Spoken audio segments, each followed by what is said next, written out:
नमस्कार, रफ्तार मीडिया में आपका स्वागत है। आपके साथ मैं रीना झावालियान। खबरों का रुख करेंगे, लेकिन उससे पहले एक नजर डालते हैं इस वक्त की हेडलाइंस पर। उत्तराखंड में भारी बारिश के बीच बादल फटने से मची तबाही, कई लोगों की गई जान। प्रदेश भर में हुआ भारी नुकसान, प्रभावितों के बीच जाकर सीएम धामी ने बांधा हौसला। राज्य में आपदा के बाद सीएम धामी ने खुद संभाला मोर्चा, आपदा कंट्रोल रूम से लेकर प्रभावित क्षेत्रों में जाकर हालातों का लिया जायजा। मुख्यमंत्री ने हर संभव मदद का दिया भरोसा। भारी बारिश के बीच कांग्रेस की केदारनाथ यात्रा में आई बाधा, सड़कें बाधित होने के बाद यात्रा बनी चुनौतीपूर्ण। बीजेपी ने दी नसीहत, आपदा के समय सरकार और प्रशासन का करे सहयोग। कैबिनेट मंत्री सौरभ बहुगुणा बोले, विभागीय कार्यों में सीएम धामी का मिल रहा सहयोग, विभागों की परफॉर्मेंस में भी हुआ सुधार। विभागीय मंत्री और अधिकारी भी हुए सतर्क। चलिए बुलेटिन की शुरुआत कर लेते हैं।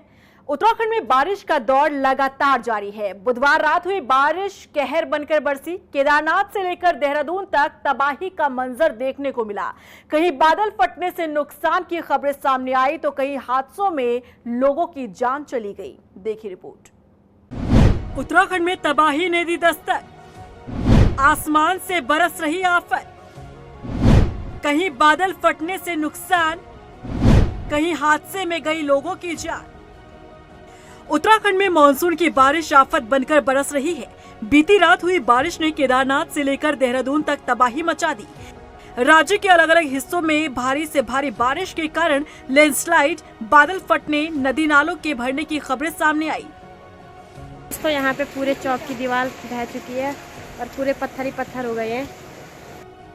केदारनाथ पैदल मार्ग पर लिंचोली के पास बादल फटने से मंदाकिनी नदी का जलस्तर खतरे के निशान से ऊपर बहने लगा। सुरक्षा को देखते हुए जिला प्रशासन ने गौरीकुंड और सोनप्रयाग में होटल और लॉन्ज के साथ ही बाजार को खाली करवा दिया। केदारनाथ पैदल मार्ग का करीब 25 मीटर हिस्सा बह गया।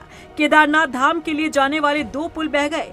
सभी यात्रियों को सुरक्षित निकाला गया। रुद्रप्रयाग में भारी बारिश के चलते केदारनाथ यात्रा फिलहाल स्थगित कर दी गई है। कल रात को आई इस आपदा में सोनप्रयाग से लेकर केदारनाथ तक 9 जगह इस प्रकार से पैदल भी रास्ता बाधित है। ये तो सड़क है, लेकिन आगे से पैदल रास्ता भी 9 जगह बाधित है। और यहाँ से आगे ये आप नीचे अगर देख रहे हो तो ये सड़क पे भी, यहाँ पर भी ये भारी दरारें पड़ी हुई है। इससे आगे तो ये पूरा वॉश आउट हो गया है। इस प्रकार कुल 9 जगहों पर पूरा मार्ग अवरुद्ध है। वहीं टिहरी घनसाली के जखनियाली के पास नौताड़ गदेरे में भी बादल फटा। इस हादसे में 2 लोगों की मौत की खबर सामने आई। इस बीच बीते 24 घंटे में बारिश से हुए हादसों के कारण 10 से अधिक लोगों ने अपनी जान गंवा दी। वहीं सीएम धामी खुद इन मामलों की मॉनिटरिंग कर रहे हैं। केदारनाथ और टिहरी का सीएम धामी ने निरीक्षण किया और प्रभावित लोगों से हालचाल जाना। वहीं हर संभव मदद पहुंचाने की बात सीएम धामी द्वारा कही गई है। जान माल के साथ साथ सड़कों का भी बहुत नुकसान हुआ है। कई जगह पर पुल भी जो है बह गए हैं। उन सब की कार्रवाई चल रही है और जो सरकारी भवन है उनका भी नुकसान हुआ है। उन सभी को रिस्टोर करने के लिए, और चूँकि 4 धाम यात्रा भी इस समय चल रही है, 4 धाम यात्री भी हमारे सभी सुरक्षित रहें, उसके लिए भी लगातार सभी अधिकारी हमारे अलर्ट मोड में हैं। बता दें कि हल्द्वानी में भी भारी बारिश से नैनीताल जिले में 3 स्टेट हाईवे समेत 17 रोड बंद हो गई। पिथौरागढ़ में भूस्खलन के कारण जिले में 27 सड़कें फिलहाल बंद है। गरसिया बेतालघाट, रामनगर, भंडारपानी स्टेट हाईवे बंद है। हल्द्वानी कालाडूंगी स्टेट हाईवे भी पुल टूटने से बंद हो गया है। 2 डिस्ट्रिक्ट हाईवे और 12 जिला रोड बंद है। बारिश के लिहाज से अगले 24 घंटे अहम माने जा रहे हैं। इसके लिए मौसम विभाग ने चेतावनी जारी कर दी है। सभी अधिकारियों को निर्देश दिए गए हैं। ज़्यादातर जगहों में हल्की से मध्यम बारिश तो पूरे प्रदेश में है ही है। तो जो हैवी से वेरी हैवी रेन है, आइसोलेटेड प्लेसेस जिसमें कि हमने रखे हैं देहरादून, टिहरी, पौड़ी, नैनीताल, चंपावत, उधम सिंह नगर और इधर जो है हरिद्वार डिस्ट्रिक्ट जो है, तो इनमें हैवी से वेरी हैवी रेन्स आज है और वहाँ पे रेड अलर्ट आज रखा ही है। कल बात करें तो कल भी जो कुमाऊं रीजन के डिस्ट्रिक्ट है, लोअर कुमाऊं रीजन के डिस्ट्रिक्ट है, जिनमें कि नैनीताल, चंपावत और उधम सिंह नगर है, तो वहाँ कल भी हमने उसको जो अब अपग्रेड करके रेड में ही कर दिया कल के लिए भी। वहीं देहरादून में भी लगातार बारिश के कारण नदी नाले उफान पर रहे। रायपुर के नाला पानी में 2 लोगों के बहने की खबर सामने आई, जिनके शव बरामद कर लिए गए हैं। वहीं लगातार बारिश के कारण रुड़की में भी एक मकान ढह गया। इस घटना में 2 लोगों की मौत हो गई, तो वहीं करंट की चपेट में आने से रुड़की में ही 2 लोगों की और मौत की खबर सामने आई। आसमान से आफत की बारिश लगातार हो रही है, जो प्रदेश भर के लोगों को प्रभावित कर रही है। जनजीवन अस्त व्यस्त हो रहा है। हालांकि इस पूरे मामले में सूबे की सरकार नजर बनाए हुए है। सीएम धामी लगातार मामले की मॉनिटरिंग कर रहे हैं और प्रभावित क्षेत्रों का दौरा किया जा रहा है, तो वहीं लोगों को हर संभव मदद का भरोसा दिया जा रहा है। रफ्तार मीडिया के लिए देहरादून से ब्यूरो रिपोर्ट। उधर टिहरी के घनसाली में आपदा आने से भारी तबाही मची है। बादल फटने से 3 लोगों की मौत हो गई, साथ ही पूरे क्षेत्र में हालात बेहद गंभीर पैदा हो गए, जिसके बाद सीएम धामी ने मौके पर पहुंचकर आपदा से हुए नुकसान का जायजा लिया और मृतकों के परिजनों से भी मिले। साथ ही सीएम धामी ने डीएम और आलाधिकारियों को जरूरी सेवाएं बहाल करने के निर्देश दिए। वहीं इस मौके पर ग्रामीणों ने प्रशासन से गाँव के विस्थापन की मांग की है। ग्रामीणों का कहना है कि आज से 10 साल पहले भी 31 जुलाई 2014 में इसी गांव में आपदा आई थी, जिसमें 6 लोगों की मौत हुई थी, लेकिन अब तक आश्वासन के अलावा कुछ और नहीं मिला। जान माल के साथ साथ सड़कों का भी बहुत नुकसान हुआ है। कई जगह पर पुल भी जो है बह गए हैं। उन सब की कार्रवाई चल रही है और जो सरकारी भवन है उनका भी नुकसान हुआ है। उन सभी को रिस्टोर करने के लिए, और चूँकि 4 धाम यात्रा भी इस समय चल रही है, 4 धाम यात्री भी हमारे सभी सुरक्षित रहें, उसके लिए भी लगातार सभी अधिकारी हमारे अलर्ट मोड में हैं। रुद्रप्रयाग के टिहरी में बारिश का कहर लगातार जारी है। रुद्रप्रयाग के प्रभारी मंत्री सौरभ बहुगुणा ने भी जिलाधिकारी से स्थिति का जायजा लिया। उन्होंने बताया कि 2 दिन से भारी बारिश के कारण टिहरी और रुद्रप्रयाग जिले में भारी नुकसान हुआ है। वहीं सोनप्रयाग और केदारनाथ के बीच 6 जगहों पर भूस्खलन होने से सड़क टूट चुकी है। इस वजह से करीब 500 तीर्थयात्री और स्थानीय लोग फंसे हुए हैं, जिनका रेस्क्यू जारी है। कोशिश प्रशासन की सबसे पहले जो लोग वहाँ पर फंसे हुए हैं उनको सकुशल बाहर निकालने की है। जो सुबह तक मेरे पास सूचना थी कि लगभग 450-500 यात्री जो हैं श्रद्धालु हमारे उस ट्रैक रूट पे जगह जगह पे फंसे हुए हैं। सुबह तक हम लोगों ने लगभग 150 आदमी वहाँ से सकुशल निकाल लिए थे। हेलीकॉप्टर सर्विस भी रेस्क्यू में हमने 2 जगह से लगा दिए हैं। तो जहाँ तक मेरी खबर है कि कोई भी जान की हानि अभी तक नहीं हुई है, किसी को हानि नहीं पहुँची है। हाँ, लेकिन हमारा ट्रैक रूट 6 जगह पे अवरुद्ध हुआ है। हमारा पावर स्टेशन जो था वो बह गया है। हमारा जो डॉर्मेट्री बनी थी बूढ़े कचरों के लिए, उसका एक पोर्शन बह गया है।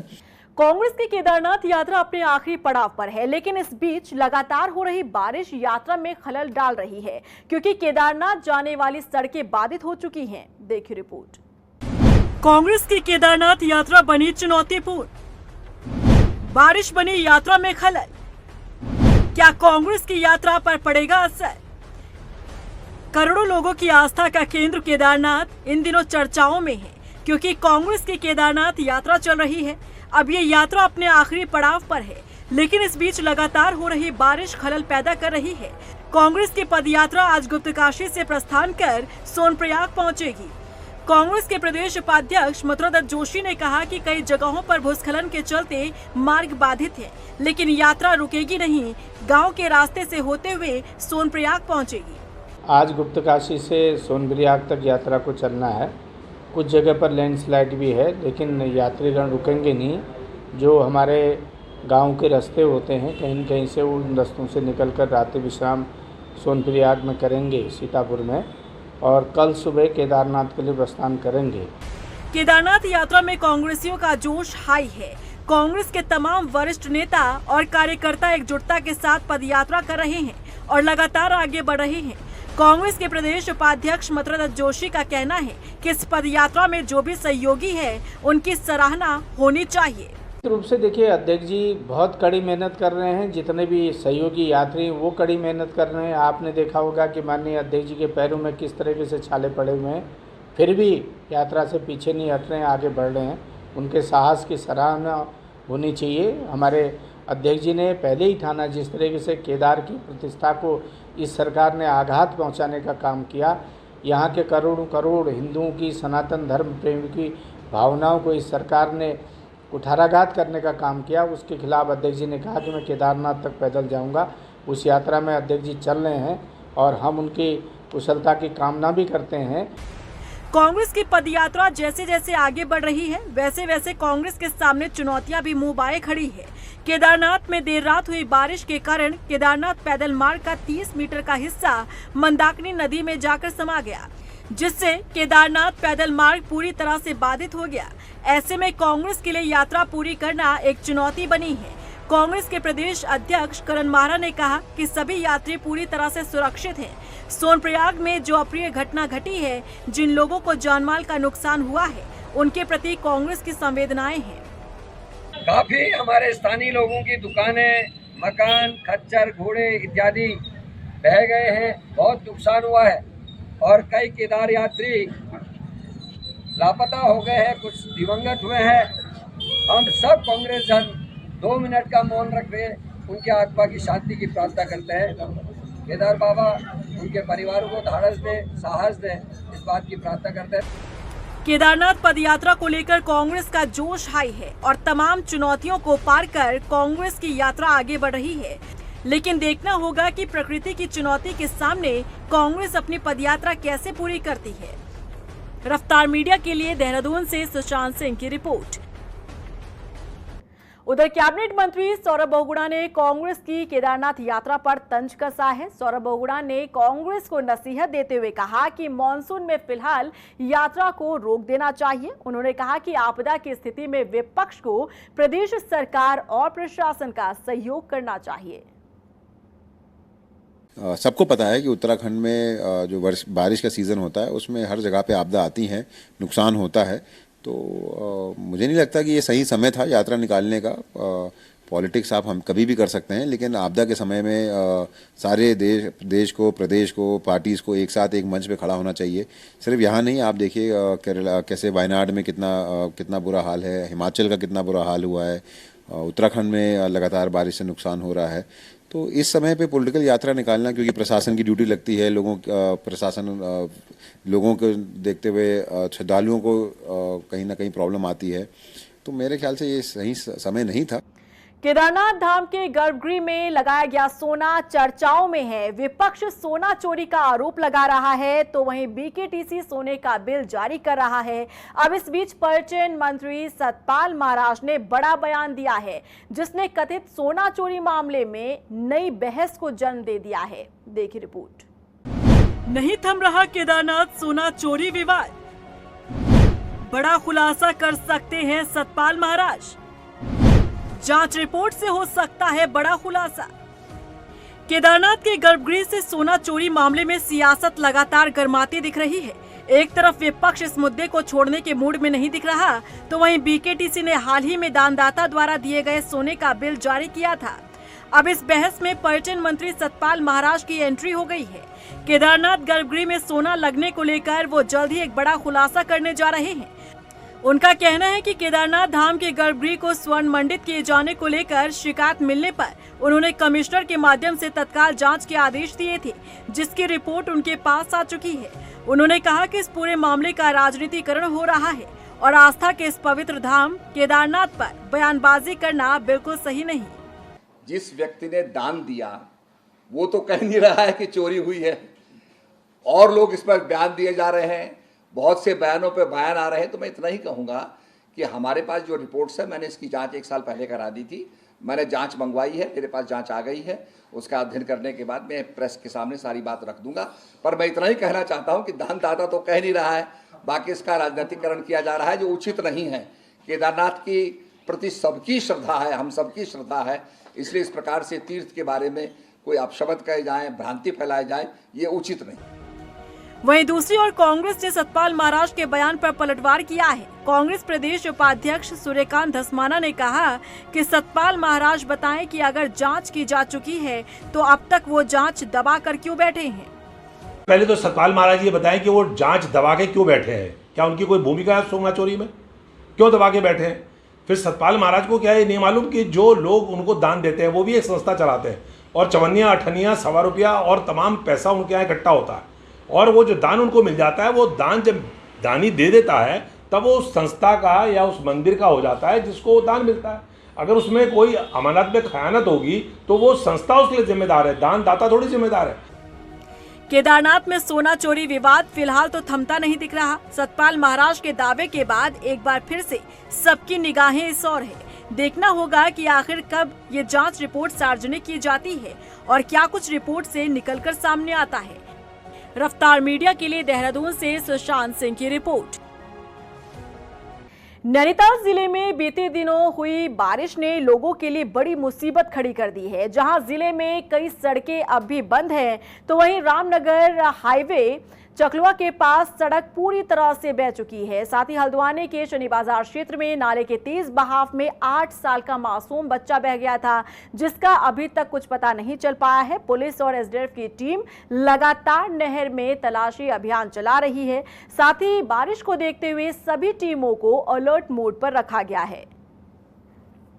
चूँकि 2 दिन का रेड अलर्ट आया है और कल जो दोपहर बाद में जो बारिश हुई है उससे काफ़ी जगह ऑल फीडिंग वाली सिचुएशन रही, तो हमारा नैनीताल मैन हाईवे बंद हुआ जोलीकोट में, उसको खुलवाया गया। इसके अलावा जो रामनगर हाईवे है वो भी चकलुआ के पास में जो पुलिया वो बह गई है, तो वहाँ पर बंद हुआ। कुछ देर के लिए हमारा भीमताल हाईवे बंद हुआ था। तो अभी हमारे रामनगर को छोड़ के बाकी हाईवेज तो चल रहे हैं, लेकिन चूँकि काफ़ी जगह ग्रामीण से जो जगह है वहाँ पर भी सड़कों मलबा आ रखा है। रामनगर मोहन हमारा ऑलरेडी पहले से ही वो ब्रिज बह गया था, तो वो बंद है, तो इस वजह से कुछ रास्ते अभी बंद हैं। देखिए, हल्द्वानी में कल आफ्टरनून में थोड़ी सी काफ़ी तेज़ बारिश हो गई थी। उसके बाद से एक घटना हुई है, शनि बाजार नाले में एक बच्चे की बहने की सूचना थी। उसके बाद से स्थानीय पुलिस, अग्निशमन विभाग और जिला प्रशासन के द्वारा खोजबीन शुरू की गई है।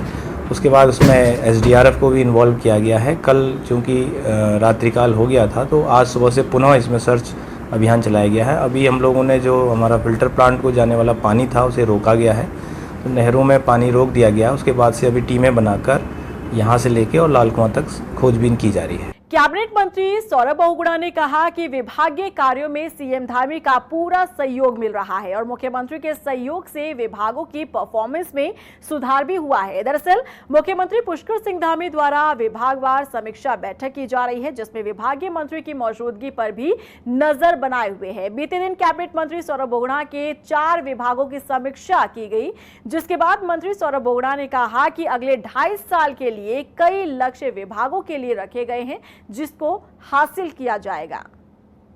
नहीं, देखिए, सबसे पहले तो मैं मुख्यमंत्री जी का बहुत बहुत धन्यवाद करूंगा कि पिछले 2 साल में जिस तरीके से उन्होंने मेरे विभागों को सपोर्ट किया है, जिस तरीके से नई योजनाएं हमारे विभाग में लॉन्च करने में अपना पूरा सहयोग कैबिनेट के माध्यम से भी कैबिनेट के सहयोगियों ने भी दिया है, मैं उनका बहुत बहुत धन्यवाद करूंगा।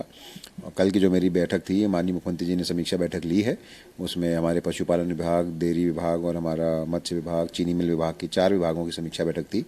और बहुत अच्छा लगा मुझे कि मुख्यमंत्री जी ने हमारे काम को सराहा है, पिछले 2 साल में जो हमारे विभागों ने काम किया है। वहीं हल्द्वानी में कांग्रेस विधायक ने प्रदेश सरकार पर भ्रष्टाचार का आरोप लगाया है। सुमित हृदयेश ने कहा कि पिछले दिनों हल्द्वानी में आरटीओ द्वारा संचालित किए जाने वाले फिटनेस सेंटर में भ्रष्टाचार का बड़ा खेल खेला जा रहा है। साथ ही आपदा से निपटने के लिए भी कोई इंतजाम नहीं किए गए। सुमित हृदयेश ने कहा कि जिस तरह सरकार से आम जनता त्रस्त है, उससे साफ है कि आगामी केदारनाथ उपचुनाव में भी जनता कांग्रेस का साथ देगी। अंबार, अनियोजित सोच का अंबार, ये सरकार का प्रतीक प्रमाण है, भ्रष्टाचार प्रतीक प्रमाण है। केदारनाथ के सोने से अगर हम शुरुआत करें से लेकर जो विकास में अवरोध इन्होंने लगातार पैदा करे हैं, हमारी ISBT 72 करोड़ का प्रोजेक्ट इन्होंने बनने नहीं दिया, पूरे शहर को तोड़ दिया, हरे भरे पेड़ हमारे काट दिए। तो ये अफसरशाही इतनी हावी है और भ्रष्ट तंत्र मंत्र इतना हावी है। अभी मंगलौर और बद्रीनाथ शुरुआत है, अगली बारी केदारनाथ की है, और उसके बाद जो हमारे अभी उससे पहले जो नगर निगम के चुनाव होंगे उसमें इन्हें जो करारा जवाब जनता देने को तैयार है, हम जनता को स्वागत करते हैं, उनका अभिनंदन। अल्मोड़ा के सल्ट खैरना मोहान चौड़ी घट्टी मोटर मार्ग पर वैली ब्रिज बनकर तैयार हो गया है और यात्रियों के आवागमन के लिए रास्ता खोल दिया गया है। बता दें कि 3 हफ्ते पहले सल्ट खैरना में मूसलाधार बारिश में ब्रिटिश काल में बना पुल ध्वस्त हो गया था, जिसके चलते रामनगर सहित सैकड़ों ग्रामीण क्षेत्रों का आवागमन बाधित हो गया था। देखिए, जुलाई के प्रथम सप्ताह में 7 या 8 तारीख के आसपास जो बारिश हुई उसमें ये पुल बह गया था और माननीय मुख्यमंत्री जी ने इस समय निर्देश दिए हुए हैं कि अगर कहीं भी आपदा से कोई भी क्षति होती है या आवाजाही प्रभावित होती है तो तत्काल कार्रवाई करके उसको सुचारू किया जाए। जिस दिन ये घटना हुई थी उसके अगले दिन ही हम लोग यहाँ मौके पर आ गए थे और विभाग के अधिकारी भी थे। सभी निर्देश दिए गए थे कि इसको जल्दी से जल्दी सुचारू किया जाए, बैली ब्रिज की व्यवस्था की जाए। तो हल्द्वानी में बैली ब्रिज हमारे पास उपलब्ध था, उसको तत्काल वहाँ से मोबाइलाइजेशन स्टार्ट किया गया। विभाग ने तुरंत कार्रवाई की है। चंपावत दौरे पर पहुंचे उत्तराखंड अनुसूचित जाति आयोग के प्रदेश अध्यक्ष मुकेश कुमार ने अंबेडकर छात्रावास में व्यवस्थाओं का जायजा लिया। इस दौरान उन्होंने एक पेड़ मां के नाम मुहिम में हिस्सा लेते हुए पौधारोपण किया। आयोग के प्रदेश अध्यक्ष मुकेश कुमार ने कहा कि बीजेपी सरकार अनुसूचित वर्ग के कल्याण के लिए तमाम योजनाएं चला रही है। देखिए, आदरणीय प्रधानमंत्री जी के ने जो एक नई पहल पर्यावरण के लिए शुरुआत की है, एक पेड़ मां के नाम, तो हमारा लक्ष्य 5 लाख पेड़ लगाने का उत्तराखंड का है। उसी के निमित्त ये कार्यक्रम विजय लोहाघाट विधानसभा सरकार की ओर से आमंत्रित की गई थी और इसी में हमारे लगभग 25 कार्यक्रम यहाँ पर 15 अगस्त तक मेरे को करने हैं। उधर काशीपुर के आरटीओ में वाहनों का करीब 36 करोड़ का टैक्स बकाया है। नोटिस की कार्रवाई के साथ ही कई हथकंडे अपनाए जा चुके हैं, बावजूद इसके टैक्स की वसूली नहीं हो पाई है। आरटीओ विमल पांडे ने बताया कि लगभग 1000 वाहनों पर टैक्स बकाया है और अब तक 2 करोड़ से ज्यादा की वसूली हुई है। बकाया पर अगर बात करें तो वित्तीय वर्ष की प्रथम तिथि को लगभग 36 करोड़ रुपया का बकाया टैक्स हमारे ऑफिस में सॉफ्टवेयर शो कर रहा था और बकाया पर लगातार हम कोशिश कर रहे हैं बकाया वसूल करने के लिए। एनफोर्समेंट भी होते हैं। आज ही विदाउट टैक्स 3 या 4 व्हीकल सीज किए गए हैं। उसके अलावा हम लोग नोटिस भी भेजते हैं, फ़ोन भी करवाते हैं और वसूली पत्र भी जारी करते हैं। टनकपुर में भूमाफियाओं ने सरकारी जमीन पर अवैध दुकानों का निर्माण कर उनकी फर्जी रजिस्ट्री बनाकर लाखों रुपए की धोखाधड़ी की। आपको बता दें कि मामले का खुलासा तब हुआ जब प्रशासन की टीम अतिक्रमण ध्वस्त करने पहुंची। पीड़ित ने बताया कि आरोपियों ने सस्ती दुकानों का लालच देकर उसे ठगा। पीड़ित ने 20 लाख रुपए में 2 दुकानें खरीदी थी जो सरकारी जमीन पर बनी है। पीड़ित अब प्रशासन से मदद की गुहार लगा रहा है। मैंने कर्जा करके बहुत परेशानियों से वो पैसा वहाँ पर दिया। मैं बहुत टेंशन में हूँ। मेरी एक दुकान की रजिस्ट्री बची हुई है, उसमें मैंने 3.5 लाख रुपए का नकद उनको बहना दिया, उसकी मरम्मत कराई। मेरे 20 लाख रुपए इन लोगों ने ठगे हैं, जिसमें इसका पार्टनर विनोद बिष्ट जो नाईकोट में रहता है, इन दोनों ने मिलकर मेरे साथ फ्रॉड किया है। मेरे साथ में गद्दारी की है, उन्होंने मेरे साथ में फ्रॉड काम किया, 420 की है। मैं एसडीएम साहब के ऑफिस में भी गया था, वहाँ मैंने अपनी गुहार लगाई, मैंने अपनी एप्लीकेशन दर्ज कराई। उन्होंने मुझे उम्मीद दी कि तुम्हारे साथ इंसाफ होगा। उन लोगों ने तुम्हारे साथ फर्जी काम किए हैं। शुक्रवार को शिवरात्रि के त्योहार को लेकर मंदिरों में तैयारी जारी है। लक्सर के पंचलेश्वर महादेव मंदिर में बड़ी संख्या में शिव भक्त महादेव के जलाभिषेक के लिए आते हैं। ऐसे में सभी व्यवस्थाएं की गई हैं। मंदिर के पुजारी ने बताया कि अज्ञातवास के दौरान पांडव ने एक मंदिर का निर्माण किया जिसे पंचलेश्वर महादेव मंदिर के नाम से जाना जाता है। उन्होंने बताया कि यहाँ पांडव ने तपस्या की थी। पंचलेश्वर महादेव पांडवकालीन मंदिर है। यहाँ 5 पीपल के पेड़ थे। भगवान श्री कृष्ण जी ने इस धरा भूमि पे गायें भी चराई हैं। स्वयं महाभारत में पांडवों ने यहाँ इस शिवलिंग मंदिर का निर्माण किया। यह मंदिर भव्य है। यहाँ 9 प्रकार से ध्वनियाँ गूंजती है। जब हम मंत्रोच्चारण करते हैं 9 प्रकार से आवाज़ आती है। महादेव में अलग और नंदेश्वर महादेव में अलग से उच्चारण करते हैं तो 9 तरह की ध्वनियाँ गूंजती हैं। इसके लिए मतलब आदमी अगर तन मन धन से बुद्धि और शुद्धि से जाप करे और उसका नाम ले तो बड़ा आनंद है। और इसी के साथ फिलहाल इस बुलेटिन में बस इतना ही, लेकिन चलते चलते एक नजर डालते हैं इस वक्त की हेडलाइंस पर। उत्तराखंड में भारी बारिश के बीच बादल फटने से मची तबाही, कई लोगों की गई जान। प्रदेश भर में हुआ भारी नुकसान। प्रभावितों के बीच जाकर सीएम धामी ने बांधा हौसला। राज्य में आपदा के बाद सीएम धामी ने खुद संभाला मोर्चा। आपदा कंट्रोल रूम से लेकर प्रभावित क्षेत्रों में जाकर हालातों का लिया जायजा। मुख्यमंत्री ने हर संभव मदद का दिया भरोसा। भारी बारिश के बीच कांग्रेस की केदारनाथ यात्रा में आई बाधा। सड़कें बाधित होने के बाद यात्रा बनी चुनौतीपूर्ण। बीजेपी ने दी नसीहत, आपदा के समय सरकार और प्रशासन का करे सहयोग। कैबिनेट मंत्री सौरभ बहुगुणा बोले, विभागीय कार्यों में सीएम धामी का मिल रहा सहयोग, विभागों की परफॉर्मेंस में भी हुआ सुधार, विभागीय मंत्री और अधिकारी भी हुए सतर्क।